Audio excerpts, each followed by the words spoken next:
जैसा कि आप सभी को पता है, राशन कार्ड में आधार लिंक की जो सर्विस है वो ऑनलाइन कर दी गई है, लेकिन किन लोगों के लिए ये किसी को नहीं पता। चलिए आज के वीडियो में इसके बारे में बात करते हैं और जानते हैं कि आप ऑनलाइन घर बैठे अपने मोबाइल से अपने राशन कार्ड में आधार लिंक कैसे कर सकते हैं और कैसे अपना गेहूं शुरू कर सकते हैं। जी हाँ, ये भी बताने वाला हूं, तो चलिए शुरू करते हैं। और हाँ, वीडियो को पूरा जरूर देखिए ताकि आपको क्लियरली समझ में आ सके। इसके लिए आपको गूगल पर NFSA राजस्थान लिख के सर्च करना है। सबसे ऊपर यहाँ पर आपको वेबसाइट मिल जाएगी। इस वेबसाइट को ओपन कर लेंगे। यहाँ पर नीचे स्क्रॉल करेंगे तो यहाँ पर देखिए Aadhaar seeding, eKYC, LPG ID mapping का जो स्टेटस देखने का जो ऑप्शन है, इस वाले ऑप्शन पे आपको क्लिक करना है। इस ऑप्शन पे क्लिक करते ही राशन कार्ड में आधार शेडिंग के लिए क्लिक करें। यहाँ पर जो ऑप्शन दिया है इस पे आप क्लिक करेंगे। यहाँ पर आप अपना जिला चुन लेंगे। तो यहाँ पर चलिए हम सेलेक्ट कर लेते हैं। अपने राशन कार्ड नंबर यहाँ पर दर्ज करेंगे और राशन कार्ड खोजे पे क्लिक करेंगे।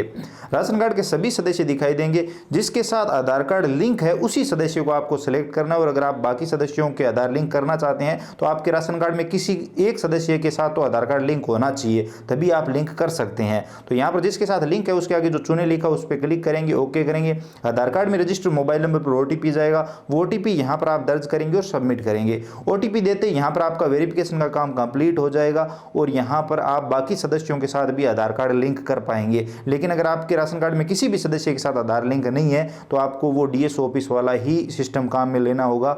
आप यहाँ पर ऑनलाइन काम नहीं कर सकते, यानी बाकी सदस्यों का लिंक नहीं कर सकते।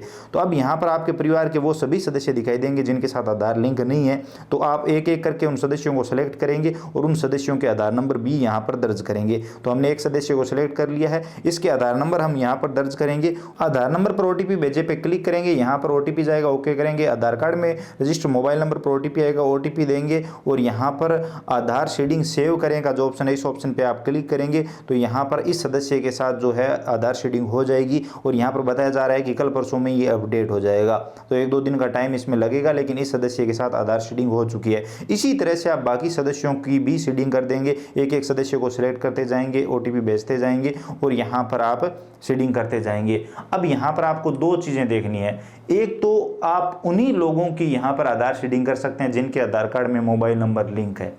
दूसरी, अगर आपके राशन कार्ड में किसी भी एक भी सदस्य के साथ अगर आधार लिंक नहीं है तो आप ये पोर्टल काम में नहीं ले सकते। आप अपने परिवार के बाकी सदस्यों के साथ आधार लिंक नहीं कर सकते।